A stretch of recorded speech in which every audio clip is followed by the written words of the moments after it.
inside Founder's Brain. Today we have with us Mr. Nitin Jain, who is the CBO and co-founder of OfBusiness. Welcome, sir. Thank you so much for having me. So I'm very, very attached to IIT Delhi. It's the same alma mater, I guess, for all of us, and anything for the IIT community, to be honest. Thank you so much for being here, sir. Thank you so much. So, sir, why don't we start this at the very basics? Why don't we start at where it all started at your childhood? Did you have any idea that how this would turn out? Any idea of entrepreneurship at that time? Yeah, so absolutely no idea on entrepreneurship. I didn't actually think about entrepreneurship while growing up or while I was studying at IIT. It all began, while I was working, and I thought that I was not making a big enough impact. So I needed a larger canvas to make a bigger impact, and that's where it all began. So I was in London working for an investment bank, but for an investment bank you only work for a few clients. So I guess at that point of time the idea of entrepreneurship stuck, but not while studying at IIT. Yeah, that was more about getting good grades or landing a good job, a great job. So it was all about that at that point of time. So how were you as a kid? Were you more inclined towards studies or sports or extracurriculars? Yeah, so for me, I was very clear I had to have a spike at something. So for me, it was academics. So I had a good spike at academics. My extracurriculars weren't that great, but I wasn't that bad at sports, to be very honest with you. Okay. And IIT was an absolute bomb in terms of enjoyment, and it taught me everything that I needed to know. Okay. So in IIT you focused more on your academics and sports rather than extracurriculars per se. Yeah. Okay. Yeah. So so you were a silver medalist at IIT. That means you were the department rank 1 in your... Yes, that's right. Okay. So getting a department rank 1 in IIT is a huge achievement in itself. So how would you manage that kind of academic stress and everything? It's very simple. Getting into IIT is the most difficult bit, I believe. Okay. Right. Once you get into IIT, it's a breeze through. Right. Okay. That's what I believe, and that's because everyone around you is so motivated. Before IIT, only a few people are really motivated, but when you're in IIT, everyone is so motivated. So you want to be 2 steps ahead. So if you have that attitude, it's a breeze through within IIT, to be very honest with you. And it was all about enjoyment. It was all about working on projects, and it was all about concentrating on academics and really, just being 2 steps ahead. And that's just the spirit that I had at that point of time. Okay, perfect. So the academics that you were taught in your particular stream, were they helpful for you as you went ahead in your journey? Oh, absolutely. Computer science, I in fact encourage students from all streams to take courses from computer science engineering, because at our point of time, computer science engineering was really highly rated, so it is now as well. Yeah. And other departments used to be very scared about taking courses with computer science students, still are. right? Yeah, so I guess they still are. So I guess they're missing out on those key skills. Okay. Computer science engineering, what it does is that it teaches you how to think structurally. Okay. It teaches you how to really, think algorithmically and look at data before making any decisions, right? Okay. Computer science is not about gut feel. Yeah. कि मेरे को gut feel आ रहा है कि Dijkstra's algorithm gut feel पे बना था, ये ऐसा नहीं है. Right? It was more about having a process in mind, having certain guardrails in mind, and that's what it teaches you, and that really helped me till now. And now even though I was in business and I set up business for OfBusiness, जो धंधे वाला part होता है, Yeah. but now I've come back into technology and setting up the digitization of the entire company, and I'm going back to my roots. Those skills really have allowed me to do so. Those are still helping you in various ways. Absolutely. And computer science engineering, one thing that it does, it teaches you how to be really curious. If you learn about a new technology, we used to spend nights all together, I remember, in the computer science lab, working on a few things and then just, taking it to conclusion. So this is what it has, that's what has stayed with me till now. So if I really like some technology, like AI is the latest buzzword, I just spend nights and nights working on that new tech and then figuring it out and then taking it forward, and how do you get that into your business. So that's something that has really helped me. Could you say that those seeds of entrepreneurship were actually sown during those nights at the computer lab? Well, everything comes together, to be very honest with you. I don't know whether there were seeds of entrepreneurship, but certainly they were building some blocks, Yeah. right, for the foundation For sure, right? You know the Barclays Cycle Service, which is so famous in London. So back in 2005, 6 of us or 5 of us in our batch, we actually built it. We built a working model around it. So we were so passionate about getting new tech out there. So yeah, and I've been around some very, very, very smart people. You know the Smart Cane technology that was built in our lab by my classmates, Rohan, Paul, and Dheeraj and Ankush. So they were instrumental in taking it through, and so we learned a lot from them as well. So we used to learn from each other. Okay. You know, we used to pick up skills from each other. So what did your friend circle really look like now that we're talking about people around you? So how was that a motivating factor in you learning new skills and taking it during IIT days? Yeah, during IIT days. Oh, absolutely. Yeah. So you used to. We used to learn from each other. We used to, just pick up skill sets from each other. So if someone was really great at extracurrics, so we used to see what is he doing, what is she doing in terms of enhancing their skill set. Someone was great at coding. Someone was great at just structural thinking. So we used to pick up those particular skill sets. Okay. Yeah. That's great. So I think peer group at the end does matter. If you have a positive peer group, it matters a lot. It matters more than your professors, I believe. Okay. It matters a lot. Because in IIT, there's a lot of mutual learning that's happening. Absolutely. Absolutely.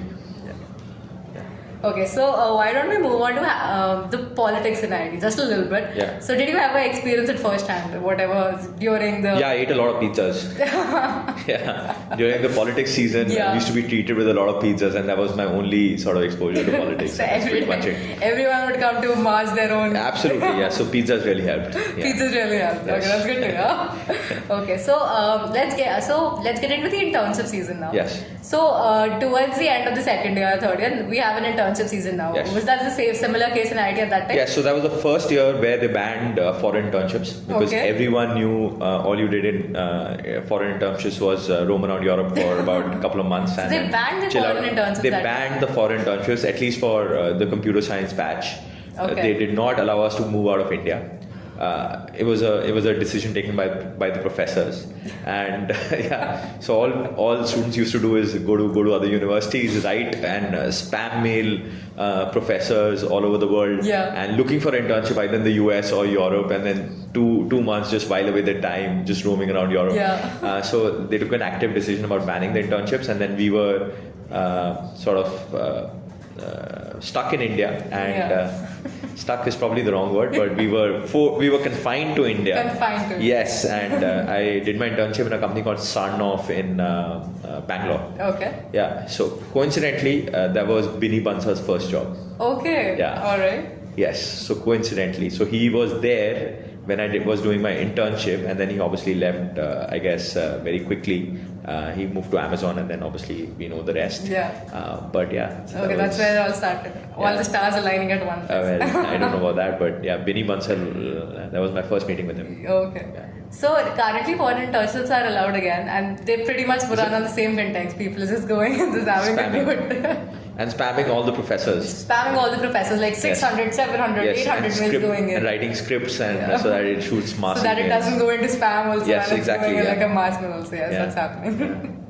So we've covered the internship season. Now we come into the I think what a lot of people consider a very crucial part of IIT, which is the placement season. It's considered to be very hectic. We're also getting into placement season now. It starts at 1st December this year also. So a lot of my seniors at this time, they're managing so much. So there are majors coming in. They're preparing for some external exams also. They're trying to give placements also. It's a huge hustle at this point. So is it similar to what you guys had at that time? Yeah, but it's not stress. It's enjoyable. It's fun. Okay. Yeah, I mean, we used to have a blast. Right? We used to enjoy our exam seasons. We used to study together. We used to go to each other's houses to study, or hostel rooms in this particular case. Even houses, actually. Someone was living in Takshila, which is the hostel, which is the apartment complex. So we used to enjoy ourselves. Even during the placement season, we used to really, really enjoy ourselves.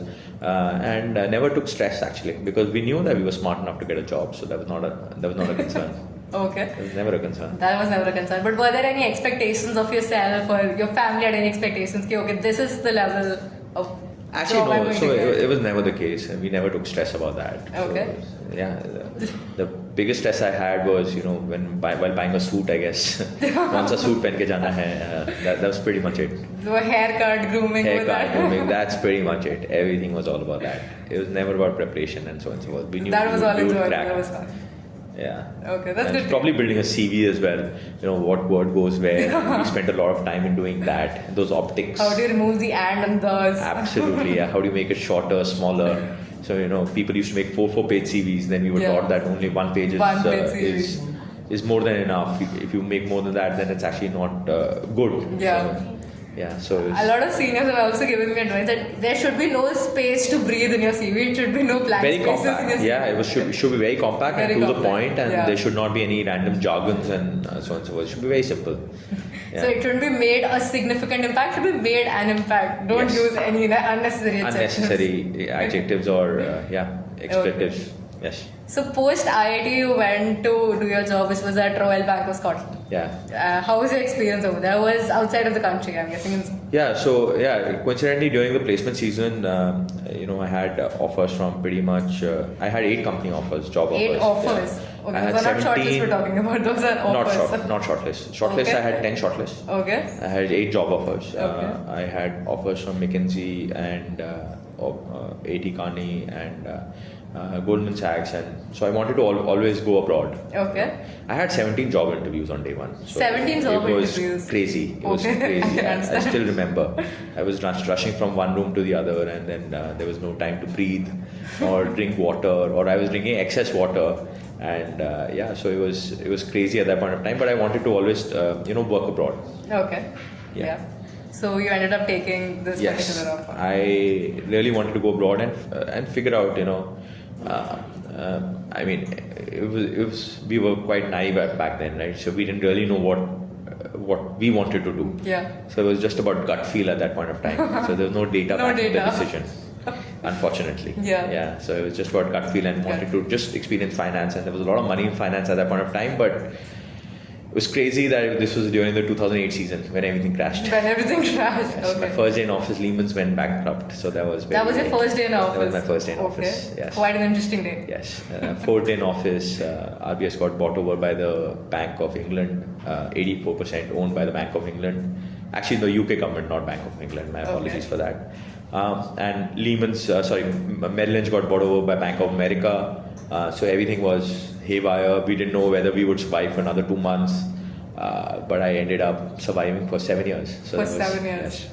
So when you look back in hindsight, do you think that was the right decision to make? So Yeah, absolutely. Yeah, in crisis, if you get to work during crisis, Yeah. I think that's the best time to work. okay. Yeah, during heydays, it's very easy to sort of come out on top during a bull market. But what to do during a bear market and when everything is going crazy and everything is going haywire, that is the best time to actually learn, because that keeps you grounded even when the things are going going really well. So what do you do and how do you prepare if suddenly things change? I guess that's something that was good in hindsight. Was there any particular reason you wanted to work in foreign, or was it because you couldn't go during your internship season because of the ban that you had? Probably that, but no. I just wanted to work outside India for a couple of years and then think about later. But I never wanted to come back to India at that point of time. But later on, I realized India se badi opportunity hai nahi. So this is the biggest opportunity that we have. This decade, this century is actually ours. India's. So it's India's by a distance. What I'm terms seeing of around the growth. world, what I'm seeing in the UK, Europe, with the economy, is really tanking. Right, so US is doing okay, but which it always do. But India, it's India's decade, India's century, I guess, by a distance. All right. Yeah. So just a few more questions about your job at the bank. So what exactly did your role look like over there? So I was a trader and a structurer. So what that actually means that I designed new credit products. And I used to, so salespeople used to sell it to the clients like, BMW, Volkswagen and all these big car companies and telecom companies. And we used to trade those products in the market or hedge those products in the market. Okay. Right, so we should design very complex products and then sell it to the clients so that they could make money, and we used to hedge it in the market so that we could protect ourselves and make the commission in the middle. Yes. Okay, perfect. Yeah. So if you had to skim down those 7 years into 2 learnings. Yes. So what those 2 particular ones would be? Yeah, so those 2 particular learnings, I would say that be very good at multitasking, that I was. So I'm able to handle about 7 to 8 tasks at one go. So that skill, that investment banking skill taught me this. Looking at thousands of data points and figuring out a pattern, I guess, and being very good at multitasking. That was great. And how to work under stress and pressure. So when you sort of lost $10 million, I guess, when you lose $10 million, how do you not crack under pressure?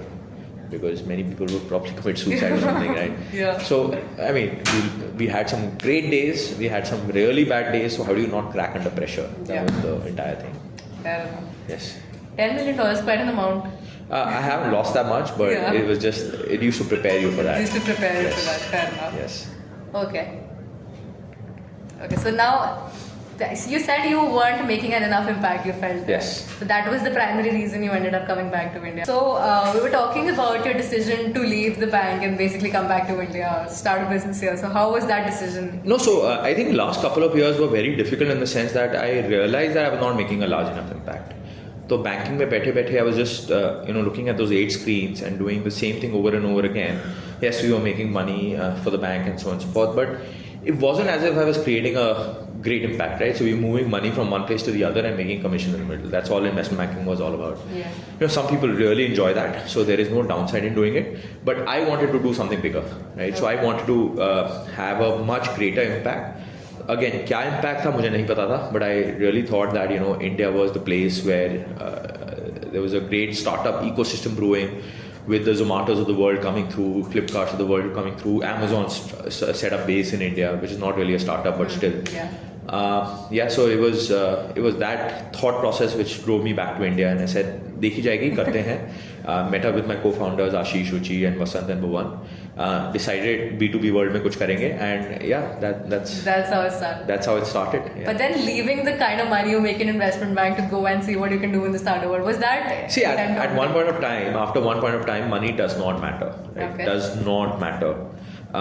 It's all about keeping score after that, but apart from that, it's not that it does not matter, right? So it's all about what gives you the kicks, right? Okay. And what gave me the kick at that point of time was, am I making an impact? If the answer was yes, then I'm getting a kick, otherwise I was not. Otherwise not. Yeah. So the idea for OfBusiness, was it formed before you came into India? The idea you guys had, No. or you came to India and then you thought you so started something? ऐसा नहीं था. So Ashish, he wanted to do something in the B2B world. अब क्या करना था उसको भी clear नहीं था. Okay, so the B2B industry was fine. B2B industry was set. So Okay. I came back to India for about 1 day, 1 or 2 days back in July. Met with him. Yeah. Found that vibes really matched and the frequency really matched. So did you guys know each other? We did actually. before? So we met through a common friend. He was Okay. also from IIT, so it was IIT network that Okay. actually got us together. And was Are you guys from the same batch? No, he's 2002. I'm 2008. Okay. So It's that's quite a difference. 6 years years, difference. okay. Yes. So you guys met through a common friend? Yes, that's Okay. right. That's right. And yeah, so we got talking, and then what we talked about that point of time, we never ended up doing any of those things. Okay. So it's all about कुछ बड़ा करना है, कुछ फोड़ना है, and that's pretty much it. जैसे That's IIT pretty link much होता है, that's it. So that's how it started. कि B2B में करना है, कुछ बड़ा करना है, and that's how it started. Yeah, absolutely. And कुछ impactful करना है. Impactful करना है. Yes. Okay. कैसे करना है, क्या करना है, वो figure out हो जाता है. So I always tell the new generation that there are 3 things that you should think of, and that framework you should have in your mind. It's why, what, how. Right? What और how पे focus मत करो. वो आराम से हो जाएगा. And especially IITians, they'll figure it out immediately and very easily. Okay.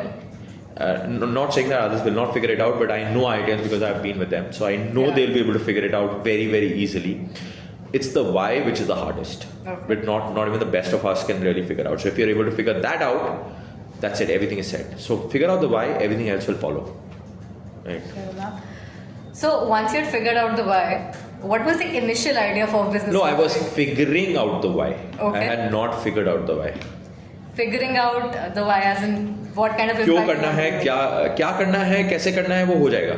एक बार क्यों करना है समझ आ जाएगा. make? क्यों करना है? Exactly. So why do you want to do what you're doing? So you're figuring out the why. So why are we starting this company? For what reason are we starting this company? What are we going to do is very easy. How are we going to do it is even easier. Okay. Right. So it's about why are we doing what we're doing? That's important, right? Exactly. That's extremely hard to figure out, and that's extremely important to figure out. Perfect. Right. So what was the initial idea though of business? That's what I'm trying to say. Like So initial that napkin idea gets a बैठे हैं. Initial idea was very simple कि Yeah. Flipkart, Amazon है, वो लोग T-shirt और B2C item बेच रहे हैं. हम सेम चीज़ B2B में करेंगे, हम ऑनलाइन डालेंगे, ऑनलाइन बेचेंगे. That's it. That was the initial idea. Same thing with the B2B market. B2B world, like bulk में लोग खरीदेंगे, like sanitizer bottles हैं, we will sell it in bulk, maybe drums or something. Okay. And then people will come and buy it, and nothing of that sort of worked out. Okay. Right? Because we realized that unit economics for that is pretty bad. Because you have to spend a lot of marketing dollars. Yeah. Right? So for every 100 clicks, one order goes through, and 100 clicks, every click costs you $17.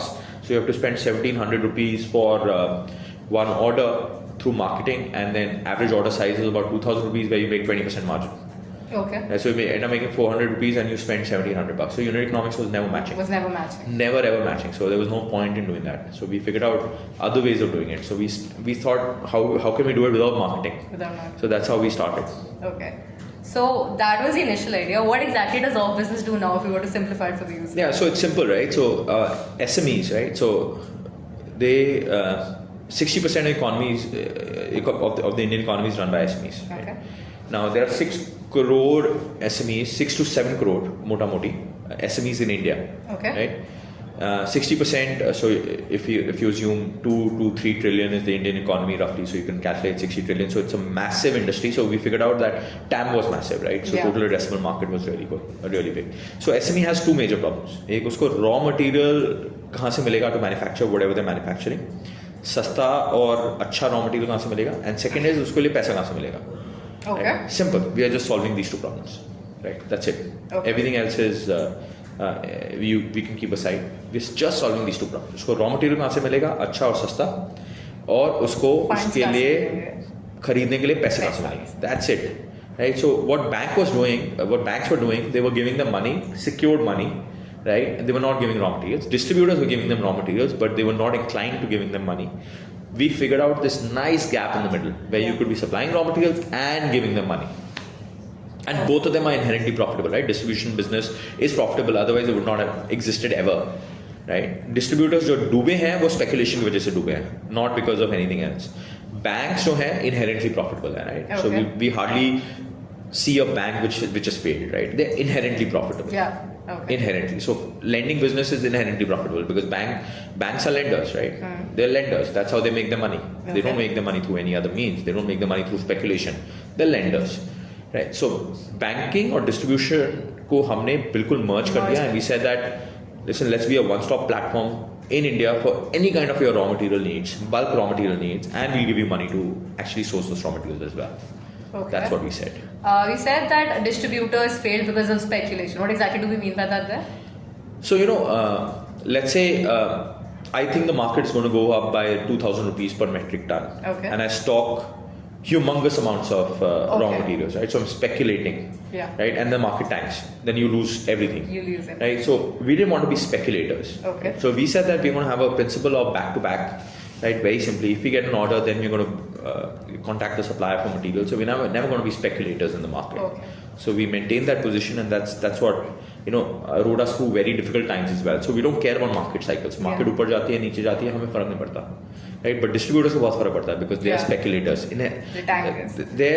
They make large amounts of money through speculation. We said we are going to make large amounts of money through the network and distribution by getting a lot of clients, right? A distributor would have 100 clients at best. Yeah. We got 7 lakh clients. 7 lakh clients. Yes. Okay. So do you restrict yourself industry-wise in terms of clients? Or is it every industry SME you're catering that? No, see, we started with steel, and then we realized that the parallel industries are very similar to that of steel, right? Okay. Aluminum is very similar. Then you got even the agri industry is very similar. The entire supply chain works on similar principles. Like it's 80-20, right? 80% will be similar, 20% there'll be separate eccentricities of that particular supply chain. So we figured that out, and then we started expanding into supply chain. So we go deeper into the supply chain that we are in, for sure. And then we also find out parallel supply chains where we can get into, right? Because the first supply chain took us about a year and a half to figure out. The second supply chain took us about 9 months, and then third supply chain took us about 6 months. Now we can figure out a supply chain within a month. So that process is more streamlined now. Yes, and we know exactly what to do, how to do. That's key. So how did the first year at OfBusiness look like? So you had an initial business model in your head, basically, what you're doing. How much time did it take you to discard that idea and start something else? Okay, this is not really going to be profitable. So we, as a unit, we believe in failing fast. Right. So fail fast is like in our blood, right? So if we start something, we figure out very quickly whether it's going to work or not. And if this is not going to work, we immediately move on to other things that are working. So we put a stop onto that. So that is the most difficult thing to do. In a startup, it's more difficult to not do what you don't think is working, right? So it's very easy to keep continuing and hoping for the best. So we actually don't do that. You don't do that. Yes. Okay. That worked in our favor. How did you get your first client for OfBusiness though? Yes, so it was, I think I struggled with India in my initial phase because I never worked in India. So, I took people on face value, and India is not a place to take people on face value. I think it's one of the hardest countries to do business in. So that's the moat. If you get that moat, then you're done. Then you've cracked whatever you're trying to do. So it was very difficult. So in London, there was very luxurious life, but here, we were riding on bikes in a small town called Guntur, going from construction site to construction site, meeting with clients and convincing them to buy steel from us. So that's how we cracked our first client. Literally going to door to door on a bike or a scooty. I don't remember whether it was a bike or a scooty. Going to construction sites for the first time? Yes, absolutely. In 40 degrees. Yes, it was hot. Yes. So did it ever sting at that time? I was in there. Never actually, because that actually gave me more kick than anything else could have ever given me. That was motivating you at that time? Yes, that was really motivating. Okay. So you are the Chief Business Officer at OfBusiness. Yes. And earlier you were an academic person going into doing trading, and then you get into the deep dhanda and was doing the business. How did this transition go about? See, fundamentals always remain, right? Fundamentals and again, what IIT teaches you is that if there's a new problem in front of you, how do you break down the problem into very, very simple modules and then take it from there. Solve each module on its own. So that's what worked. Okay. So what exactly does your day-to-day look like at OfBusiness? What is your role exactly? So I concentrate on 0 to 1 wherever I can add value in terms of starting things from scratch. Right. So I started the steel business here. Then I started the entire north and west was made by me.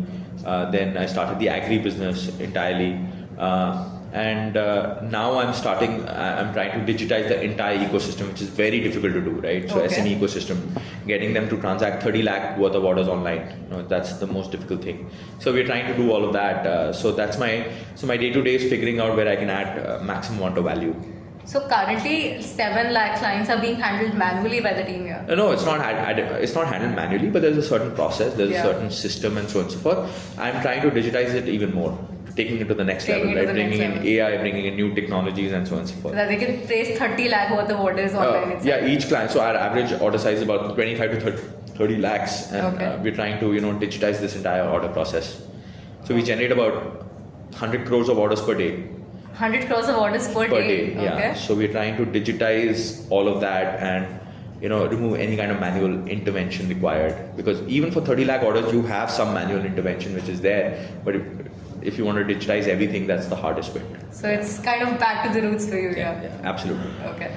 So you went from steel industry into agri industry. Was that kind of transition easy to make, or there was some crackies that you need to learn about getting into a new industry? Nothing. I mean, fundamentals have to be right. So I spoke to about at least 200, 300 people before starting the agri vertical. Figured out what was going on. Went to mandis. Figured out what was the auction process like. Met clients. Just spent time on the field and just got going, and we learned while doing. Okay. Yeah. So if someone wants to learn. So what would you say is the best way? Don't keep strategizing in the boardroom. Go out there, do stuff, execute, and then you will keep learning over a period of time. And then in 6 months, your product will be ready. But if you spend 6 months in getting your product ready and then hit the market, that's the worst possible thing you can do. Okay, so you're building something, but you then realize it's not even needed. Maybe. It's not even needed, right? Okay. So then it's not worth it. So we spent time in the market, we spent time pitching to our clients, we started getting orders, then we figured out this is not the right way to pitch. We kept iterating our pitch, and then we kept iterating our business model, as we went along. So it wasn't as if we strategized कि यही करना है and इसमें execute करते हैं, ऐसा नहीं था. So it was, on the ground learning for us. Different way. That's what I recommend to everyone. Okay, so you learn on the ground. Okay. Start from somewhere. Start executing. Don't sit in the boardroom. Don't sit in a room just strategizing. It's not worth it. Okay. So whatever you're doing, rather than just reading books or watching videos and strategizing or anything, go out there. Go out there, build, ship. That's the best teacher. Yeah. Okay. Yeah. All right. Perfect. So coming back again to the initial days itself. So, were you guys bootstrapped for a long time? No, we were not actually. So we got funded by Matrix because Ashish was at Matrix as well. So we managed to get $5 million of funding. Okay. After that was all about how we executed using that money, and then we got a second round of funding after 1.5 years, which was extremely difficult to get. I think that was the time when we were about 3 weeks away from running out of money. Okay. Right. So because people didn't actually believe that commerce and finance could go hand in hand, we actually proved them wrong. So the second investor backed us, which was Zodius. They backed us, and then that's how we kept. So the commerce and finance business has been going on from the very start. It wasn't just commerce in the starting and finance picked up later. It was commerce at the very beginning. Then we figured out finance was a key aspect that the clients wanted, and then we combined the two, and that's what we pitched to the investors in our round B, in a Series B. Okay, yes. So the idea for including finance came towards.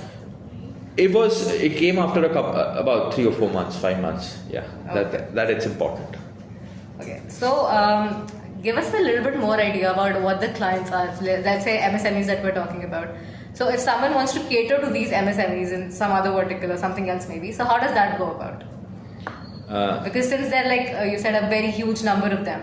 Yeah. How do you go about in tackling them since they're so diversified in various? Yeah, so you pick a sector and you go to a particular industrial area, and there are no dearth of clients, to be very honest with you, right? So we picked up Guntur as a market where a huge amount of construction was going on. We cracked that market, then we cracked Trichy as a market. Then in north we went to Faridabad and Bhiwadi. You'll find hundreds and hundreds of industries over there. So there's no dearth of clients. So you pick a particular industrial sector and go deep into it. That's what we did. Picked the industrial sector and went deep into it. Okay. And a sector. So were there any parameters that you would use to choose which sector I should come? Let's say you have shortlisted to 5 sectors. No, actually no. So again, as I said, it was not about figuring out in the boardroom and then executing. We said that let's go out, figure out on the ground what sectors work for us. If something is working, let's deep dive into it and see if it's working further, and then keep deep diving if it's working, right? So it was more about figuring it out on the ground. And figured out steel was a massive sector where we could make inroads. Yeah. So steel was a massive sector. Yeah. So apart from digitization, which is like a huge thing that you guys are doing here, what else is OfBusiness looking at doing in the next few years? So we are trying to build up a massive community, right, where people can learn from each other, people can solve each other's help. So we're trying to become an enabler where people can help each other with any kind of problems like SME space, right? If you have a machine and looking to sell off a machine. Right now there is no platform where you can sell a used machine, right? So we're trying to become an enabler, or if you're a purchase manager looking for another job, how do you do it? LinkedIn is not the place, right? Because it's more for for different skill set, right? More for tech jobs and so on and so forth. So it's not for if you're a purchase manager looking for another job. So LinkedIn is not that place. So we're trying to build up that particular aspect of the business as well. So we're trying to build up a massive sort of ecosystem where people can help each other, and that's how we're growing. A whole ecosystem surrounding MSME. So it's not just the commerce and finance that you. That will remain our core. Yeah. But we'll build services around it. We'll build services around it. Perfect. Perfect. So one more thing. So now that you guys are getting so big and growing so great, so do you still maintain that startup culture of everything being on their feet? We will always remain a startup. We're very clear about that. We'll always be very, very nimble. We'll never let any corporate hierarchy come into place. We'll never have any red tape or bureaucracy in our system. So we are very clear about that from day one. So it's still a very flat hierarchy. Yeah, even I asked someone, where is Nitin sir's office? He said he doesn't have an office. He will be starting somewhere. Yeah. So I sit outside. There's no cabin culture in our office. No one has a cabin. We have meeting rooms, but we don't have a cabin. So we sit outside. Everyone sits outside. Yeah, it doesn't matter which position you're in. Perfect. So one very important thing. So a lot of students in IIT, they are getting directly into entrepreneurship in their college or just after college. Most of the co-founders and even you, all of you took years of work experience, 5, 6, 7 years, and then you guys got into entrepreneurship. What do you think seems to be working here?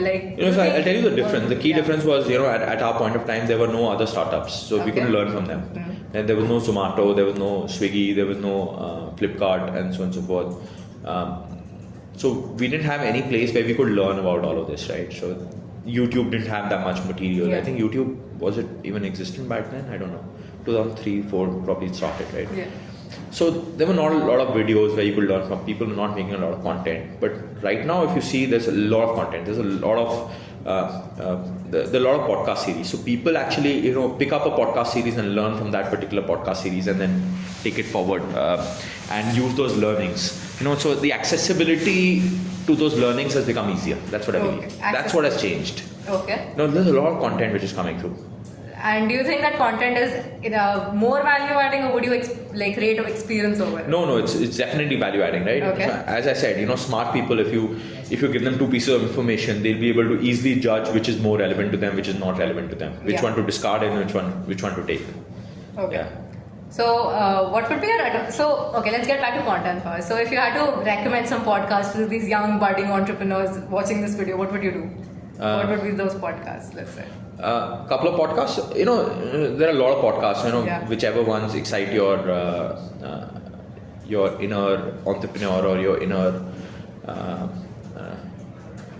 whichever one really attracts your attention. So for me, it's all about tech. Okay. Right. Because I think tech is the future by a distance. So I think tech is going to be the enabler as well as the leader. So for me, tech podcasts really excite me. So there are no particular podcasts. I just type for certain keywords on YouTube and just keep listening to those videos or podcasts or anything. Right? Okay. So it's not about a certain podcast. So you go more topic wise. I go more topic wise. I don't care about person to person. Okay. So I go more topic wise. Yeah. Okay. That's what is important. So even before ChatGPT, I built the first NLP sort of chatbot for OfBusiness. Okay. A B2B ecosystem. Yeah. Yeah. So that was very good. I felt, and then ChatGPT just accelerated a lot of things. So we have our own NLP generative AI chatbot for the B2B ecosystem. For the B2B ecosystem. Yeah. That's amazing. We're the only ones out there. Okay, having that kind of Okay. So let's say for MSMEs, that's not the mainstream content that you see a lot. So a lot of people are like, make a business, do this, but not someone talks about a specific industry, let's say MSME industry in general. So how would you say there's enough information on these particular industries that is available? Actually, no. So people are making, currently there are podcasts about how do you build a business, how do you build a startup and so on. So but it's not about how do you set up an industry. Sure. So we at OfBusiness, we are trying to change that a little bit, and we are trying to come out with series. We will do this over a period of the next few months. We're trying to build out a series. How do you start an industry? Okay. How do you set up a paper industry? How do you set up a steel industry? What are the things needed so that people can really look at it and how do you finance your business, or how do you, what's the right amount of finance that you use you should take in your business. So it's not about taking infinite capital and then running a business with it. That's also not good. Or how do you raise money? So for SMEs, so we are trying to build up a SME sort of education network. Okay. All right. Where we call experts and we'll generate content ourselves as well. Because currently a lot of people recommend you on software and soft skills and freelancing skills. Yeah. But not a lot of them to teach about setting up a business, manufacturing. Yeah. No one does that. No one does that. We are trying to do that. Yeah. Okay. That's also a part of the ecosystem that you guys. Yes, absolutely. That's an amazing initiative. Yes. There. So thank you so much, sir. I think that'll be all for us. My absolute pleasure, and thank you so much. And as I said, anything for the ecosystem, and absolutely adore what IIT has done for me. So thank you so much. Thank you so much. Any last message you'd like to show to the No, readers? yeah, just figure out what you guys love and then give it your all. Yeah, that's pretty much it. And then don't while away your time in IIT. I whiled away a lot of my time in IIT, but I believe it's a time to learn new skills and spend time with your peers, and yeah, do that. Okay. Thank you. That'll be all for today. Thank you. So how does the working culture at OfBusiness work? It's simple. It's hustle plus plus, right? You can have a very, very common kind of work culture. You don't have cable, you don't have offices for individual, executives. Everyone sits outside, everyone dies to each other, everyone, has fun with each other, and that's awesome. So the office culture. Sure. Yeah. So this is the office where everyone is just working. Comes here. Either we got a breakout room over there, and this is for informal meetings or where people sometimes dine as well and have food. We got people sitting outside. So there is, as you can see, there are just meeting rooms. There are no offices. So I think that's something that we maintain till eternity. We must never have offices out here in with offices. It's quite quiet if you visit Saturday, but then you see a lot of energy and buzz out here. Yeah. Okay. So how would you how do you keep it from becoming a?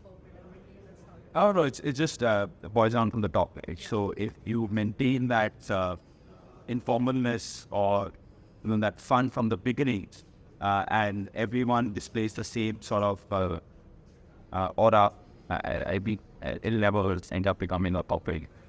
Yeah, so we'll always remain a startup. Oh, obvious.